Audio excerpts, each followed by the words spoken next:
Okay, now let's get going. We're gonna start with a quick overview of where we are for the coins.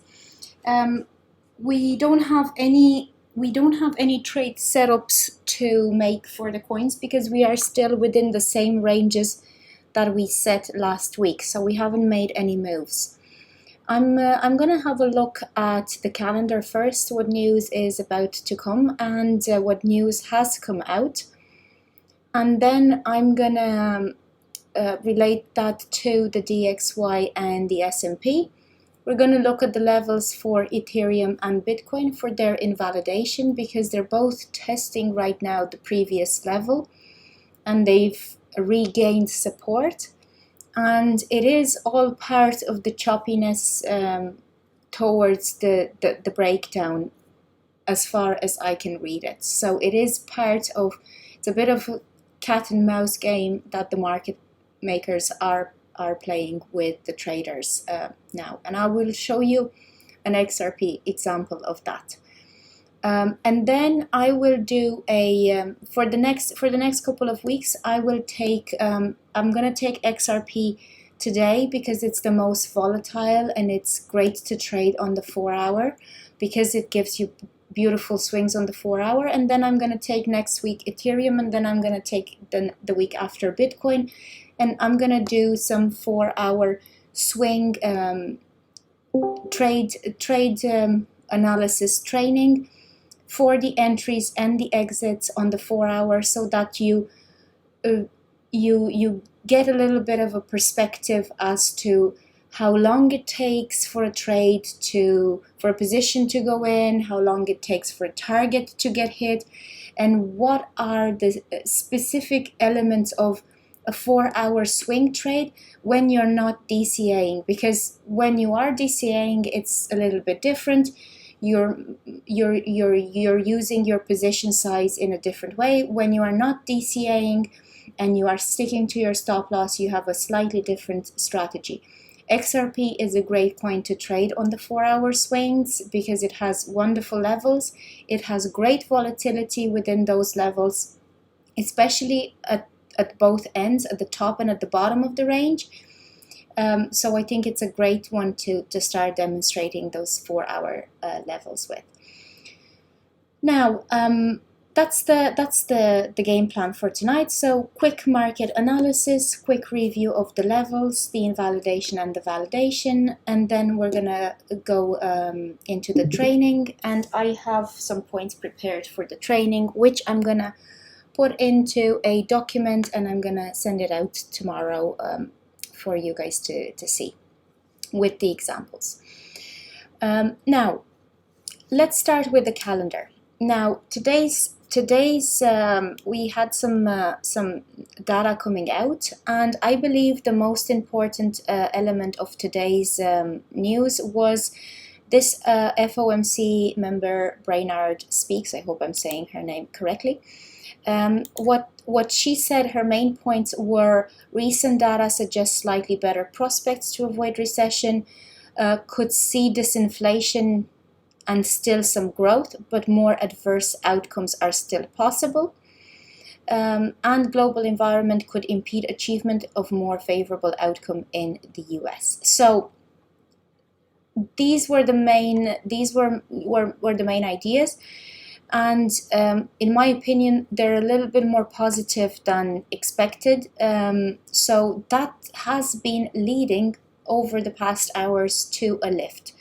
We see now Bitcoin lifting above the VWAP on the daily, and most importantly, the levels that I watch, the support level of 20,800. So it's lifting again, and it is back testing the 20 on the 4-hour.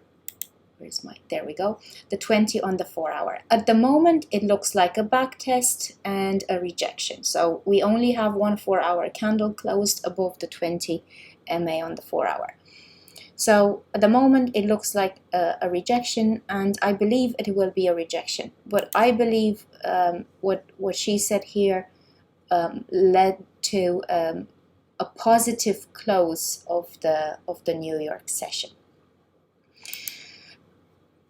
It was the same for, or almost the same for the S&P, because it had a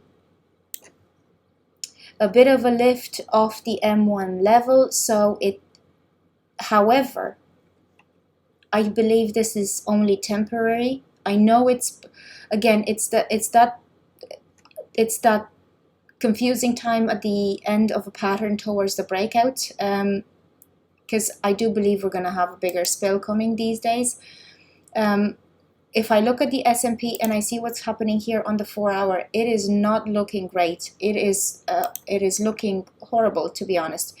We have the 5 crossing over here, and it's coming close to the 200 and the 50. The 5 coming down to cross over these MAs.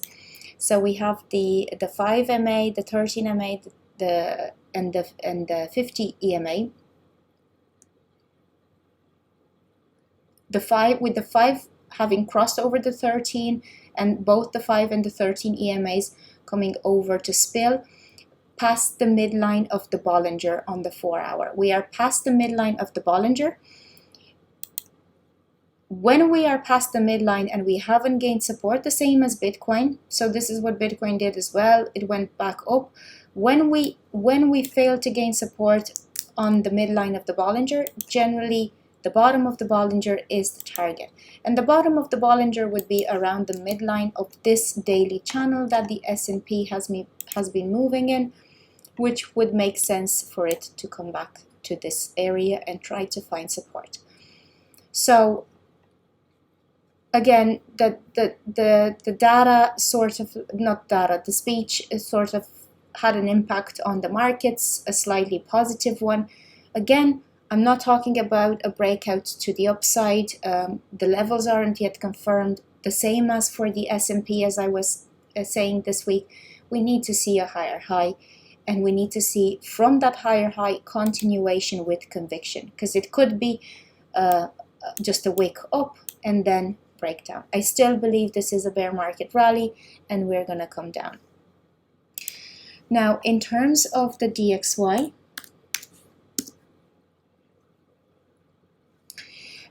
we had, the DXY is a little bit harder to read because its structures are not as solid as the S&P, because it's coming from a parabolic phase. But we have a rounded bottom structure for the DXY on the 4-hour. And if I'm looking on the day, we have a series of bullish divergences, and we have a bottoming out of the stochastic on the daily, and we have almost a crossing upwards of the stochastic on the daily. If the DXY manages to get back above this level of support and regains the 20 MA on the daily, we will see a lift. And that and all of this lift in the DXY will get us to correct the swings that we're in. I don't believe that the swings that Ethereum and Bitcoin are sustainable where they are and where they have gone without any correction. So the DXY, I believe, might lift. Again, the positive news will have an impact on the dollar as well.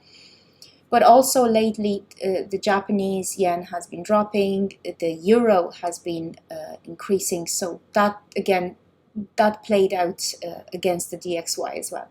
So the Japanese would have been positive and the euro would have been negative. But anyways, we need to see this stochastic on the daily cross. When the daily stochastic crosses, we have continuation upwards for at least a couple of days. Even in this descent, when the daily stochastic crossed upwards, we had 2-3 days of a lift, which is what I expect we're going to have for the coins, at least 2-3 days of a drop to the next level for a correction. Having said that, I was looking at the time frames today and mapping out the training, and I was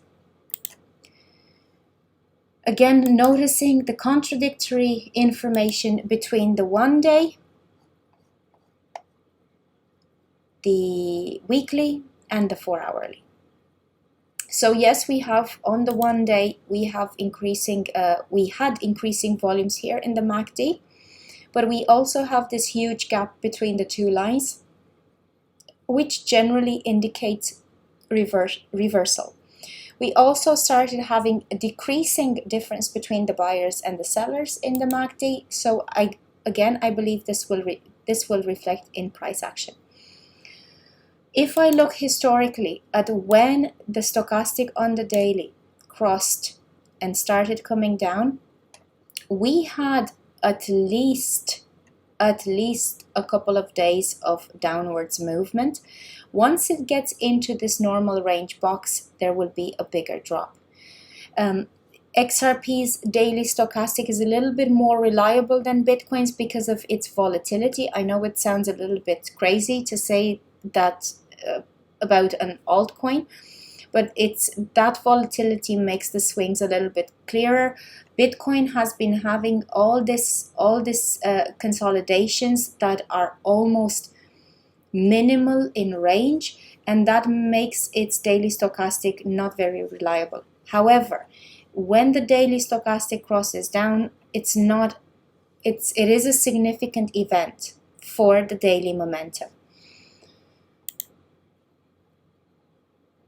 A significant event is also the weekly lifting, that as well, and we also have increasing differences. So that's why I am of the opinion that this is a rally and it has topped out, and we're going to come down from where we are, at least for a correction down to 0.5, at least a 0.5 correction. That's minimum where I see the swing going for both Ethereum and XRP. But I don't know how the market makers will manipulate this movement. So we are back again between on the hourly levels. We have been flicking up and down between the in the space of the support between level 2 and level 3. And we haven't really gone anywhere. We did some back tests, but here we are again above the 55 on the 1 hour, and we seem to be holding support there. Again, this 20.8 line has been crossed upwards, but it hasn't been back tested. It has to be back tested to continue to the upside, unless it is market maker manipulation. And speaking of market maker manipulation, let's switch on our vector candles and see what's been going on. So this, to me, these are all market maker candles that show a deep imbalance in how much money the market makers are putting in the chart. When they put money like this in the chart, they come back after it. So we have the daily with a reversal vector. This doesn't happen very frequently.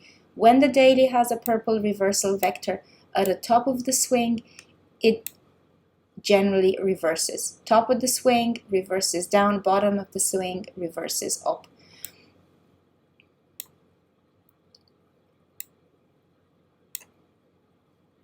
Top of the swing reverses down, bottom of the swing reverses up. So there are plenty of cases where you can go back in the charts and see this reversal signal switched on. We have a bearish divergence on the daily as well, switched on. So I don't see Bitcoin or Ethereum or XRP going higher than where they are right now without a retracement. And that retracement I've already posted today. That retracement should be around the 0.5 level. So if I take this swing from here up to here as a 1, 2, 3, 4, 5, retracement down to 18.3, that would make this continuation very sustainable. And of course, if the 18.3 level breaks, we're going to see some more movement to the downside. But overall, all I can say is this at the moment is the back test of the 20 on the 4 hour. I know it's looking very pumpish. However, the 1 hour momentum has been exhausted, and I believe that we will see reversal soon. Could it go back and do another lower high around the 21.6 region? Yes, it could, and we might end up tomorrow, if this doesn't continue and this line here of the previous pattern doesn't hold, we might end up doing something like this, and we might have so this is the swing, the first swing in, 1, 2, 3, 4, 5, 6. We might have another couple of days of sideways.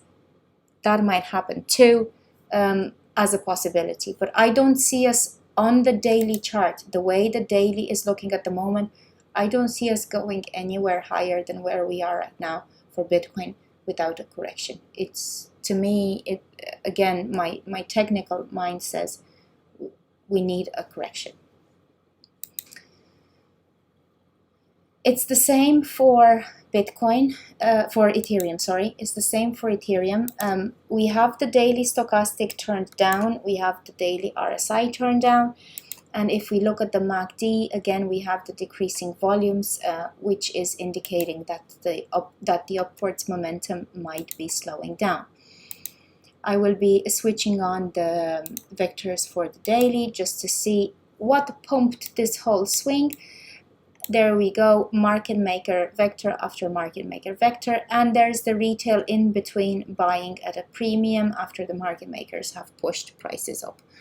And here we have, at the moment, we don't have a reversal vector. The blue one is for a reversal. I would prefer to see a purple one. It's more reliable. But again, holding the 200 EMA on the daily is a big support. On the flip side, for continuation, but it's not been holding it with conviction. So what I know about not only about the 200, about generally MAs, once an important MA is crossed, we need to continue going upwards, and we need to push upwards with volume and with a big difference in price. Otherwise, we're gonna reverse. Here we crossed it, you see the kind of lift it had, and what happened, the 1, 2, 3, 4, 5 days lifting up very strong. Here it crossed it, and what happened was after 2 days it faltered, it consolidated slightly, and then went up a little bit and then continued downwards. So we need to see movement from where we are here if we are to continue.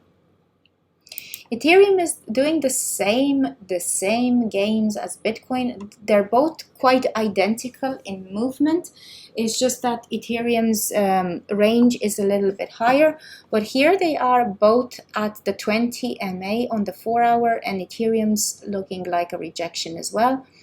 Also, Ethereum is looking stronger for rejection because the previous candle did not close above the 20 MA on the 4 hour. In terms of the levels, Ethereum is a little bit higher above the support. The support that we're looking for is 1540, and we were below it. But again, this huge, massive swing. Let me. I always forget the percentages. This is where it started. I put a fib on already. So this has been a 52% swing. This has been a 52% swing from here, of course, in gradual steps, and it hasn't yet had a decent retrace. And even if I am to consider this one impulse and this its correction, so we're starting off again from here, it's still quite significant, 42% without a decent correction. This cannot go on like this without correcting. And again, the 0.5 level will be in confluence with the 1340. So I think we're going there. There will be a rug pull generally when we least expect it, when it's looking great for a continuation and all the MAs are in the right place. So speaking about MAs, everything is in the right place for continuation and for support. We are holding support. and we are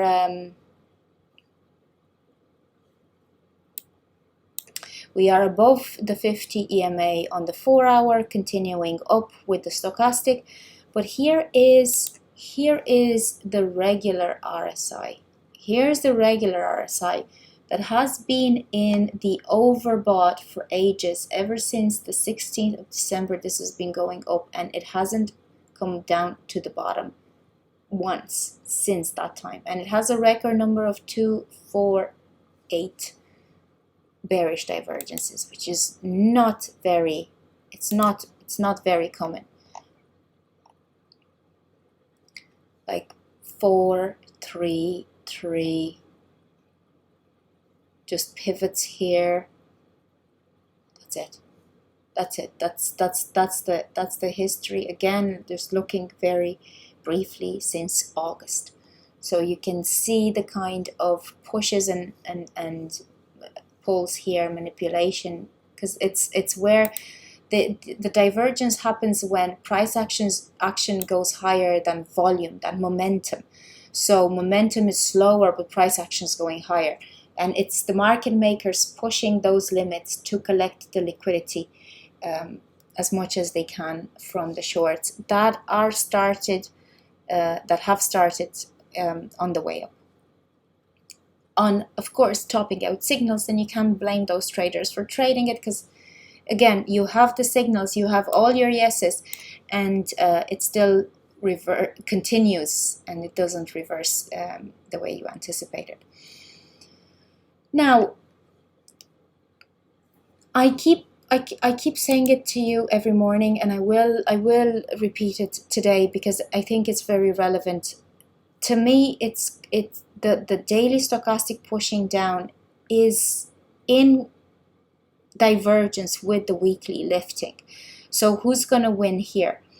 If the 8-hour and the 12-hour take charge and start pushing higher with volume, then we might see continuation without that retracement that I'm talking about. We might see that. If we get bigger volumes, massive FOMO, excellent news in the coming days, if we close Friday on a positive note and we don't reverse, we don't start breaking through levels down on Friday, and we don't close Friday downwards, then we might see again another sideways weekend.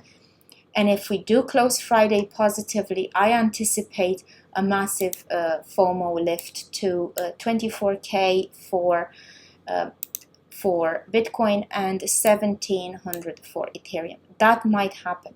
So if Friday ends positively, again, this is my unlikely scenario. I don't believe that what my daily charts are showing me supports that, but this could be a low probability scenario if Friday ends in a positive note. We do have some more news coming out tomorrow.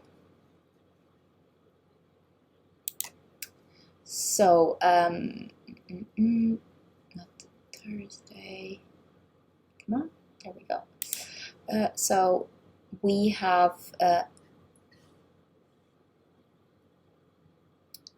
the home sales, and then we have 2 FOMC's members speaking, 2 o'clock, 3 o'clock, and 6 o'clock for UK time. Also we have the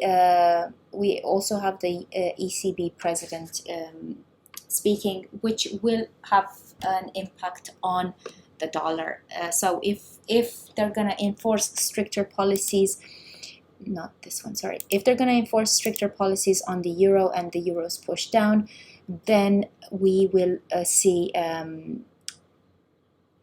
the dollar go up. Everything that trades against the dollar, if their value decreases, then the dollar goes up. If the dollar goes up, we'll have our correction. If the dollar doesn't go up, if the euro prevails here, if we have great news from the eurozone, then we're gonna see the dollar continue its push down. We're gonna see the DXY push down, and we'll probably see a third leg down.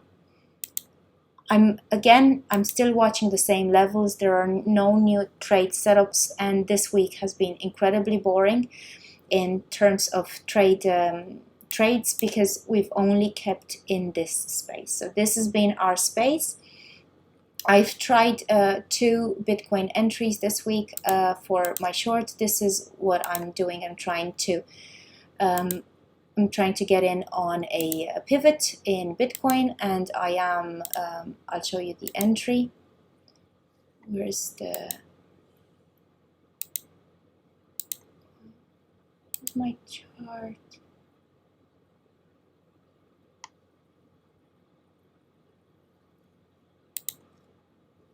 I don't know where I got this. I will be posting it later. One of them, my initial 0618 got stopped out, but this swing actually gave me a 1618, and I could get in. I can put the fibs on here, and I generally put a $100 limit. I just check to see that my stop loss is below 10% of my overall trade position.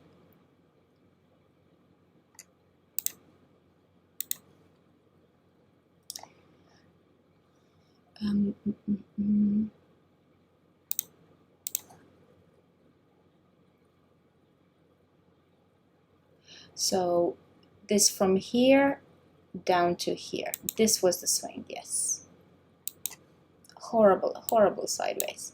And here is the 618 being hit. And again, Bitcoin does a lot of 702s, but I choose, again, I used to go for the 0.5 to be sure, and then I realized 0.5 and the golden pocket are equally popular, so I started doing the 618 because it gives me a better entry. And I put $100 extra in addition to this previous top. Unfortunately, I wasn't nicked out, so I'm still in. Again, I didn't take any profit because this is a 4-hour swing, so I am waiting for this to come to its target. I'm willing to wait it out and see what it does. It's worth the investment. Plus, I only have 50% of my position.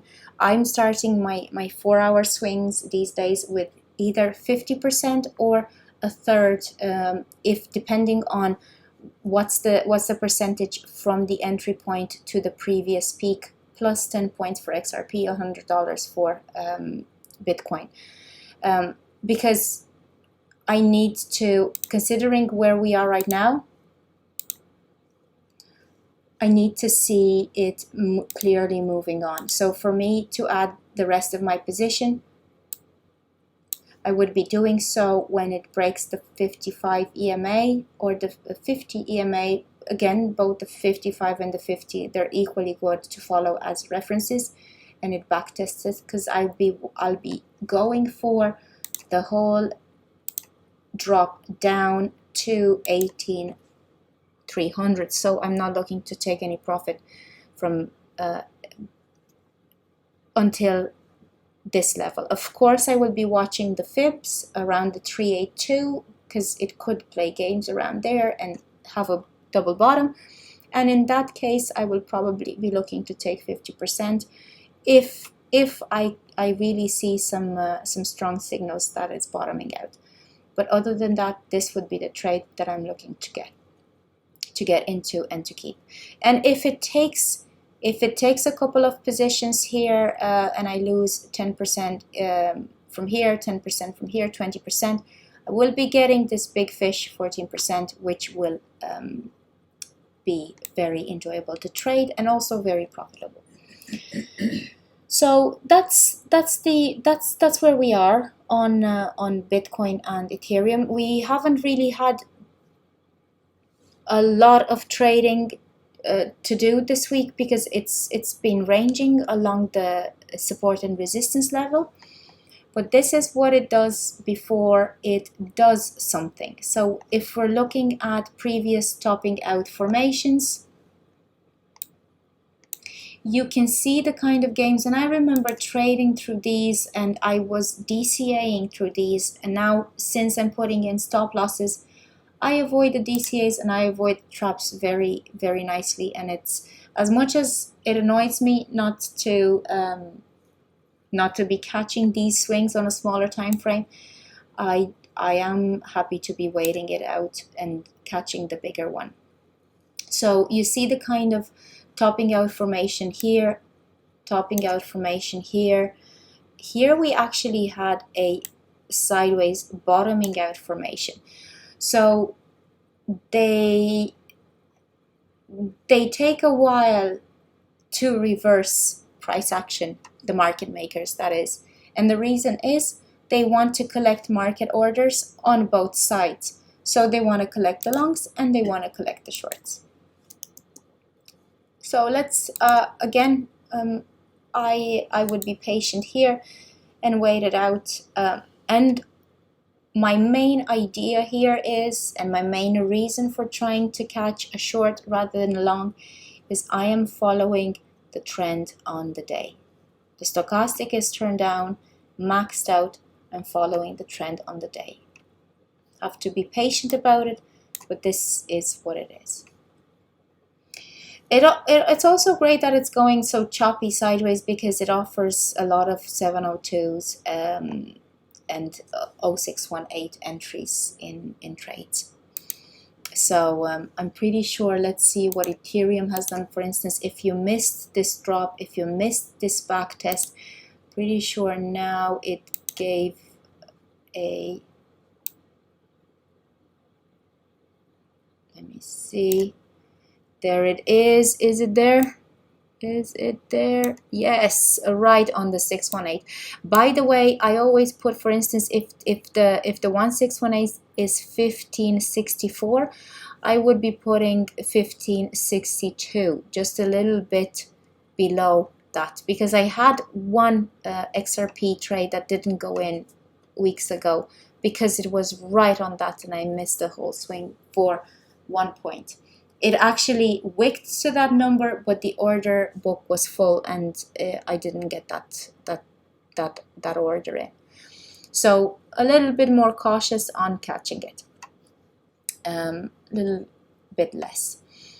For Bitcoin, I would be rounding off a little bit more. Just to give you an example. If the 1618 is let's say 21,363, I would be putting it at 21,300. So round numbers just to make sure it gets hit. Okay, so that's the update for where we are. I will be posting this on the Discord when the session finishes, because I'm waiting to see what the start of Asia wants to do. I think this whole lift at the end of the session was caused by the FOMC member saying something positive, and now we are in that positive vibe, and we lifted, but I don't think we're going to keep that level. I don't think we're going to keep the 20.8, and I don't think we're going to keep the 15.4. I think we're going to reverse down. It was just a back test of the 20 MA on the 4 hour.